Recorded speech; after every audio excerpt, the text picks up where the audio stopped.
Let's start our second part of chapter, that is water, the precious natural resource. ठीक है, let's start from here that the ground water as an important source of water, कि जो ground water होता है, जो ज़मीन के नीचे पानी होता है, जो हमारे यूजेस का है, ह्यूमंस का, है ना, वो इम्पोर्टेंट सोर्स क्यों है?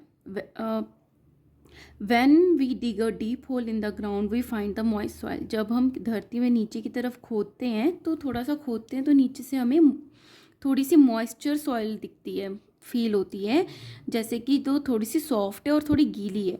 It shows the presence of water under the ground. इससे क्या पता चलता है कि जो ऊपर की तरफ जो हमारा ग्राउंड था उसके नीचे क्या है, थोड़ी सी पानी है.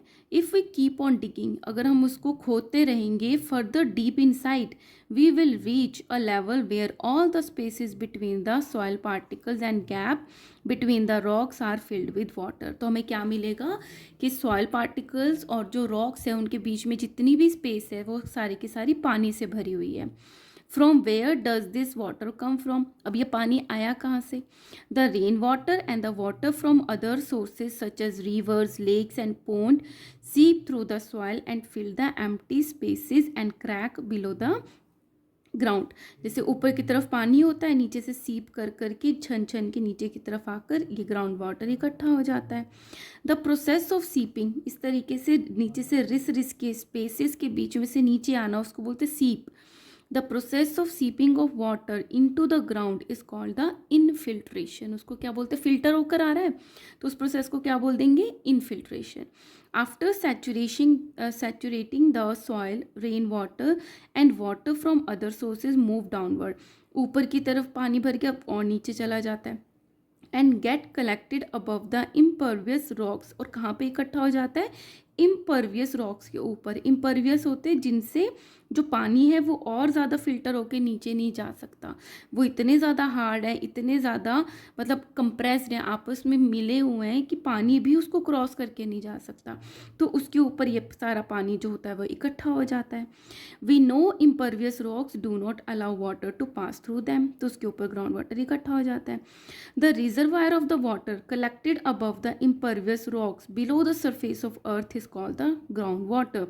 So impervious rocks के ऊपर पानी का इकट्ठा होना below the ground is called the groundwater. The upper level, ये बहुत इंपॉर्टेंट चीज़ है, बहुत ध्यान से देखना. The upper level of groundwater is called the water table. Water table एक नया वर्ड आया है. Water table क्या होता है?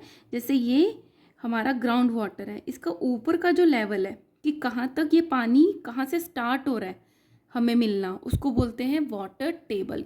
कि यहाँ से अगर हम इसको डिगिंग करना स्टार्ट करेंगे 1 मीटर, 2 मीटर, 3 मीटर और 3.5 पे अगर हमें पानी मिल गया तो वाटर टेबल क्या है उसका? 3.5 मीटर. तो upper level of the ground water is known as water table. Or it may be defined as the minimum depth of the soil where all the pore spaces are filled with water. और या वो ऐसी minimum depth है soil की जहाँ पे सारे pores जो हैं वो पानी से भरे हुए हैं. ठीक है. The water table varies. अब ये जो वाटर टेबल होगा वो वेरी करता है. कहीं पे 5 मीटर डीप में मिलता है, कहीं पे 3.5, कहीं पे बहुत ज़्यादा डिग करना पड़ता है. तो ये वेरी करता है फ्रॉम प्लेस टू प्लेस, जगह जगह पे वेरी करेगा. और it may be change at a given place. और ऐसा है अगर हम इसको बात करें कि ये पंजाब की है, अभी जब ठंड है तो बहुत नीचे मिल गया हमें, ऊपर की तरफ मिल गया हमें वाटर टेबल क्योंकि ज़्यादा कंज्यूम नहीं होता. और जैसे ही गर्मियाँ आई तो वाटर टेबल कंजप्शन के वजह से ये नीचे चला गया. तो एक ही प्लेस पे चेंज ऑफ टाइम में भी ये टेबल जो है वो चेंज हो सकता है.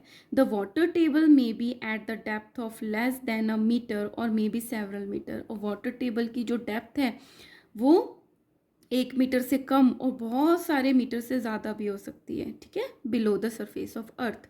Water table falls. Water table ये जो लेवल है ये नीचे हो जाता है. कब फॉल कब होगा? ड्यूरिंग समर्स के टाइम पे. एंड राइजेज, और कब बढ़ जाएगा? ड्यूरिंग रेनी सीजन, क्योंकि बारिश होगी पानी सीप करके नीचे आ जाएगा तो वाटर टेबल बढ़ जाएगा. ठीक है. Ground water gets filtered by several layers of sands and rocks when pass through the soil. अब ये जो ग्राउंड वाटर बना है ये कैसे बना था, क्योंकि उसने बहुत सारी लेयर सॉइल के और पेबल्स की, ये रॉक्स की पास कर ली थी। Thus it is almost free from suspended impurities. अब इसमें कुछ सस्पेंडेड मिली हुई इम्प्योरिटीज़ नहीं है, बट कंटेन्स डिजॉल्व सॉल्ट। इसमें जो घुले हुए सॉल्ट्स होंगे बस उतने ही हैं। The huge reservoirs of water inside the earth formed by the collection of groundwater between the layer of hard rocks below the water table are known as aquifers. क्या है? A huge reservoirs of the water inside the earth. अर्थ के अंदर बहुत सारा पानी का reservoir है जो किससे बना है? Formed by the collection of ground water. जो ग्राउंड वाटर इकट्ठा हो गया कहाँ पे?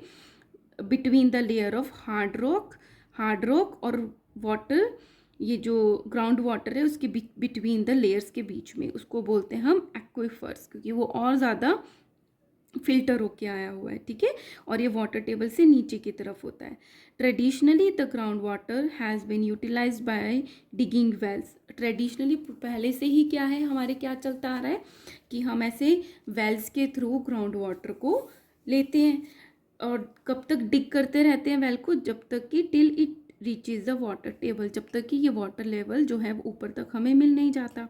मैनुअली ऑपरेटेड हैंड पम्प्स और power operated tubewells are also use to pump out the ground water. इसी तरीके से हैंड पंप और ट्यूबवेल्स भी यूज़ करते हैं। This ground water is use for household, agriculture and industrial purposes. Ground water provides the moisture to the soil. इसी तरीके से ग्राउंड वाटर और क्या प्रोवाइड करता है? जो सॉइल है उसको मॉइस्चर देता है, which helps in proper growth of the plants. ठीक है, तो कितना ज़्यादा हेल्पफुल है ग्राउंड वाटर।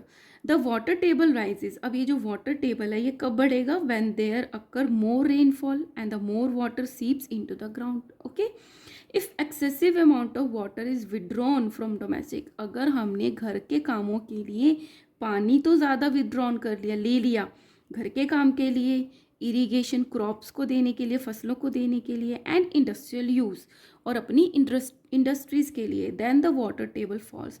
तो ये जो वाटर लेवल है वो कम हो जाता है भले ही कितनी बारिश हो जाए। The gradual and the continuous lowering of the water table is known as the ground water depletion.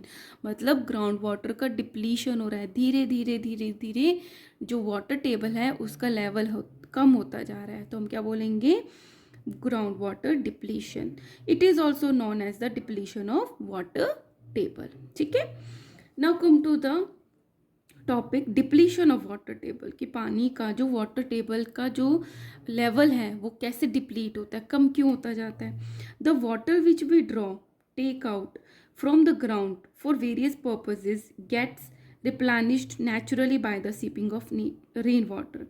अब जो ग्राउंड वाटर जो होता है, हम जो नेचुरली इसको यूज़ करते हैं वो भरता कैसे है? रेन वाटर से। ठीक है, जो पानी बारिश का आता है वो धीरे धीरे सीप होता रहता है। The water table at a place does not get affected as long as we draw as much as is replenished by the natural process. जितना पानी बारिश से आया उतना ही पानी हमने यूज़ किया तो वाटर लेवल पे कोई इफेक्ट नहीं पड़ता, वही साइकिल चलती रहती है। However in many areas water table may go down if the ground water is being use as the faster rate than it is being replenished by the natural process. वो कब नीचे चला जाएगा? जब use ज़्यादा कर लेंगे, लेकिन वो रिप्लेनिश इतनी फास्टली नहीं हो रहा है। Some of the factors which deplete the water table at a place and make it go down are as follows. तो कुछ जो फैक्टर्स हैं जो ये कॉज करते हैं कि वाटर टेबल जो है जो वो नीचे चला जाए, अब उनके बारे में डिस्कस करेंगे और इस पर क्वेश्चन भी बनता है। ठीक है, नंबर 1 इंक्रीज इन पॉपुलेशन। अब आपको टॉपिक पढ़ते ही समझ में आ गया होगा इसकी हेडिंग, कि पॉपुलेशन बढ़ने से क्या होगा? यूजेस ज़्यादा हो जाएगी। रिप्लेनिश तो सेम रेट से हो रहा है, ज़्यादा यूज़ हो रहा है, ज़्यादा ग्राउंड वाटर ख़त्म हो रहा है, लेकिन इतना नहीं रहा, तो क्या होगा? वाटर टेबल डिप्लीशन हो जाएगा। Human population is increasing day by day. To meet the needs of an ever increasing human population. तो क्या है, पॉपुलेशन तो बढ़ती जा रही है, अब उनकी नीड्स भी बढ़ती रहेंगी जितने लोग होंगे, तो उससे क्या होगा, ज़्यादा houses, offices, schools, shops and roads are being built, इतना सब कुछ बनेगा। So these construction activities need a huge supply of water. तो जब इतना कुछ बनेगा, उनको बनाने के लिए पानी भी तो चाहिए होगा। So boring are made at such construction site. Boring मतलब डिगिंग करके पानी नीचे से निकाल लेते हैं जहाँ पे बन रहा होता है site, to reach the water table and to draw more और मोर ग्राउंड वाटर, जिससे हम नीचे का ग्राउंड वाटर बाहर निकाल लेते हैं। This causes the depletion of water table, जिससे वाटर टेबल का डिप्लीशन हो जाता है। Second is increasing industries. Industries भी बढ़ती जा रही हैं। The number of industries is increasing continuously which draw a huge quantity of water from the ground leading to the depletion of water table. Day by day industries बढ़ती जा रही है, industries में पानी का यूज़ होता है, तो डिप्लीशन ऑफ वाटर टेबल भी हो रहा है। Third is increase in agriculture activities. अब एग्रीकल्चर एक्टिविटीज़ कैसे बढ़ी, पॉपुलेशन बढ़ी, डिमांड बढ़ी, एग्रीकल्चर एक्टिविटीज़ बढ़ी, और आपको पता ही है एग्रीकल्चर के लिए पानी तो बहुत ज़रूरी है, प्लांट्स के लिए, क्रॉप्स के लिए, तो वाटर डिप्लीशन हो गया। So with increase in population the demand of the food has increase manifold, बहुत ज़्यादा मल्टीप्लाई हो गया demand. So majority of the farmers depend on rain water to grow crops. Mostly तो फार्मर्स रेन वाटर पे depend करते हैं, but due to unpredictable rainfall, पता नहीं होगी नहीं होगी, they depend on irrigation method, तो वो अपना ही कोई इंतज़ाम कर लेते हैं उनको क्रॉप्स को देने के लिए पानी। In many places the canal system में suffer from the lack of water due to erratic rainfall. तो बहुत सारी प्लेसेस पे क्या करते हैं, कैनाल सिस्टम बना लेते हैं जहाँ पे पानी की कमी होती है। Nowadays farmers use large quantity of groundwater by digging deep tube wells to cultivate crops. अब के जो फार्मर्स है वो क्या करते हैं, डिगिंग कर लेते हैं, ग्राउंड वाटर तक पहुंचने के लिए ट्यूबवेल्स बना लेते हैं ताकि वो अपने क्रॉप्स को कल्टीवेट कर पाए। This results in depletion of water table. तो इससे क्या होता है, वाटर टेबल का डिप्लीशन हो जाता है। Do you know water comes out from the ground at some places in the form of natural spring. Naturally बाहर आ जाता है, तो उसको नेचुरल स्प्रिंग्स बन जाते हैं due to the high pressure inside, क्योंकि धरती के अंदर, अर्थ के अंदर वो हाई प्रेशर पे होते हैं। ठीक है। फोर्थ रीज़न क्या है, डिफॉरेस्टेशन। पॉपुलेशन ज़्यादा, इंडस्ट्री ज़्यादा, एग्रीकल्चर एक्टिविटी ज़्यादा। अब क्या है, डिफॉरेस्टेशन, मतलब बड़े लेवल पे फॉरेस्ट के ट्रीज़ को काटना is known as a deforestation.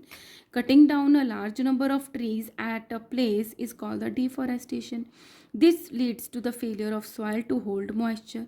जिससे क्या होता है कि जो ट्रीज़ होते हैं वो, उनकी रूट्स जो हैं वो पानी को रोक लेती हैं, पर डिफॉरेस्ट हो गया तो पानी जो बारिश का आया वो तो बह गया, है ना। The water just run off on the ground surface. Cherrapunji Meghalaya, which is the one of the places that receive the highest amount of rainfall in the world. Cherrapunji एक ऐसी जगह है मेघालय में जहाँ पे वर्ल्ड की सबसे ज़्यादा बारिश होती है, but it faces a shortage of water. फिर भी वहाँ पे पानी की कमी है, because the rain runs off fast down. इतनी बारिश होती है कि पानी बह जाता है। द डिफॉरेस्टेड माउंटेन स्लोप्स, क्योंकि माउंटेन्स पे पेड़ ही नहीं है, उनको डिफॉरेस्ट कर दिया गया। ठीक है। Fifth is decrease in the effective area of seepage of water. अब क्या है, पानी आ गया बारिश का, अब वो सीप होगा, कहाँ से होगा, सॉइल से, रोक से, है ना। बट क्या हुआ, हमने मोस्टली जो लैंड है उस पर सीमेंट लगा दिया, स्कूल्स बन गए, बिल्डिंग बन गए, है ना, पार्क्स बन गए, तो सीमेंट के थ्रू सीपिंग नहीं हो सकती, तो हमने इफेक्टिव एरिया भी कम कर दिया उसको एब्जॉर्ब करने का। We have discussed that the increasing population create more demand for the construction of houses, shops, offices, roads, etc. This decreases the open areas like park, playground and other open spaces, जिससे ये सब कम हो गए, तो मिट्टी direct कम हो गई। The cemented floor does not allow the water to seep in the ground easily. This results in the depletion of water table. ठीक है। Now sixth is scanty rainfall, बारिश ही कम हुई है। India is the vast country, बहुत बड़ी country है, and the rainfall is not the same everywhere. सब जगह बारिश एक जैसी नहीं होती। Some regions have excessive rains, कहीं तो बहुत ज़्यादा होती है, will some other have a little rainfall, और कुछ जगह पे बहुत कम होती है। एक्सेसिव रेन्स कॉजेज फ्लड, बहुत ज़्यादा होगी तो बाढ़ आ जाएगी, whereas the absence of rains results in droughts, अगर पानी कम हुआ या ख़त्म ही हो गया तो क्या आ जाएगी, ड्रॉट्स आ जाएंगी। सो सूखा पड़ जाएगा। Some regions like the Rajasthan, northern Karnataka, Kutch in Gujarat and Odisha are prone of drought. तो ये सारे रीजन जो हैं इनमें जो सूखा है इनके लिए ये प्रोन है ड्रॉट के लिए। On the whole about 18% of our country is drought prone, मतलब अगर 100% हमारे इंडिया को देखते हैं उसमें से 18% जो है वो ड्रॉट के लिए प्रोन है। Besides rainfall is not even everywhere और एवरी ईयर, और इवन अगर रेनफॉल भी होती है तो ज़रूरी नहीं कि हर साल होगी।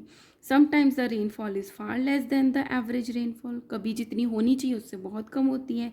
Insufficient rainfall is called the scanty rainfall, अगर बहुत कम रेनफॉल हो रही है, इनसफिशिएंट है, सफिशिएंट नहीं है, तो उसको बोलते हैं स्कैंटी रेनफॉल, की कमी है, कम हुई है। When there is a scanty rainfall, less water seeps into the water. In such a situation, more groundwater is drawn by the people for various purposes. अब पानी तो निकाला जा ही रहा है, बाहर पानी है नहीं, तो सारा जो यूजेज है वो तो ग्राउंड वाटर से ही होगा। This results in the depletion of water table. Now let's do some MCQs। Hold, मैं पेंसिल ले लेती हूँ। चलो, so first is which process is not involve in the purification of drinking water. मैंने अभी लास्ट वीडियो में आपको purification बताया है, ड्रिंकिंग वाटर में क्या नहीं होता। सेडिमेंटेशन होता है, डिस्टिलेशन नहीं होता, फिल्ट्रेशन होता है, क्लोरिनेशन होता है, ठीक है। So answer is distillation which is not involve in purification of drinking water. Second is ground water can be utilise by digging dash. Ground water कैसे यूज़ करते हैं, क्या डिग करके, well yes, tube well yes, hand pumps yes, all of this yes, इन सबसे होता है। Third, if there is a more rainfall and the more rain water seeps in to the ground then the water table, ज़्यादा बारिश होगी, ज़्यादा पानी अंदर गया तो जो वाटर टेबल है वो तो राइज ही करेगा, है ना। Which of the factor is not cause the depletion of water table, किस तरीके से वाटर टेबल की जो डिप्लीशन नहीं होगी, कमी नहीं होगी, फॉल नहीं होगा। पॉपुलेशन बढ़ेगी तो होगा, इंडस्ट्रीज बढ़ेंगी तो होगा, रेनफॉल होगी तो बढ़ेगा, डिफॉरेस्टेशन से होगा। Fifth, most of the water available on the earth surface is contained in, जल्दी बताओ, ये तो आपको पता है, सी, ओशियंस, ठीक है। So here I am completing this video. Next video में हम न्यू टॉपिक पढ़ेंगे, मतलब नेक्स्ट टॉपिक पढ़ेंगे इसी चैप्टर का, सेम चैप्टर का। Guys, if you like my videos, और अगर आप कुछ चेंज करना चाहते हो, है ना, तो काइंडली आप कमेंट बॉक्स में ज़रूर बताना, और अगर आप न्यू हो इस चैनल पे तो सब्सक्राइब किए बिना मत जाना। Thank you.